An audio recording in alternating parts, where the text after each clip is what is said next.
Mega ফাইনালে ম্যাক্সওয়েলকে golden ডাকে ফিরেছেন নাহিদ রানা। এরপর হুমায়ুন শাহকে 146 গতির বলে ইয়র্কাতে উড়িয়ে ফেলেছেন স্টাম্প। এরপর করেছেন মেইডেনও, যা তিনি ছাড়া পিএসএল এ করতে পেরেছেন মোটে এক বোলার।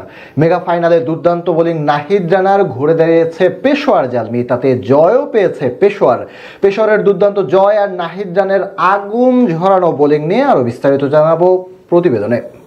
প্রবাদ আছে মর্নিং শুজ দ্য ডে, তবে নাহিদ রানার ক্ষেত্রে কোন প্রবাদ ব্যাকরণ কিছুই যেন কাজ করে না।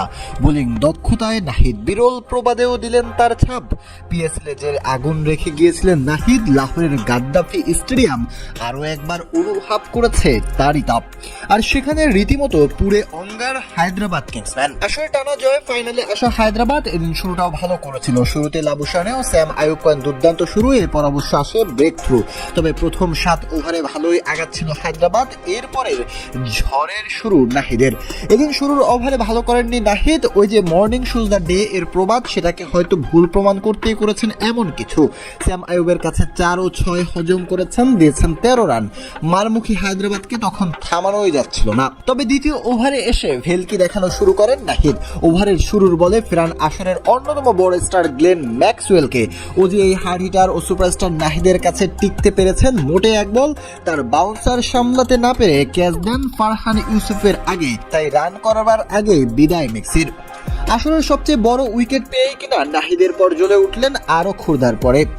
ওই ওভারে নাহিদের বলে তাড়াহুড়ো রান করতে গিয়ে ফিরে যান লঙ্কান কুশাল পেরেরা, যে পেরেরা ছিল আগের পিএসএল এর ফাইনালের হিরো। দ্বিতীয় ওভারে নাহিদের মাত্র 5 রান, তুলে নেন 1 উইকেট। তৃতীয় ওভারে বলে এসে এবার নাহিদের সামনে স্যাম ও হুয়ান শাহ। নাহিদের বাউন্সার লাগাতেই পারছিলেন না হুনুয়ান, করছিলেন হাঁসফাঁস। শেষ পর্যন্ত তাকে ইয়র্কারে বোকা বানান নাহিদ। তার 146 গতির ইয়র্কারের কোনো উত্তর ছিল না আগের ম্যাচের নায়ক হুনুয়ানের, বরং অনেকটা ছেড়ে দিয়ে মাঠ কেঁদে বাঁচি করে ফিরলেন তিনি।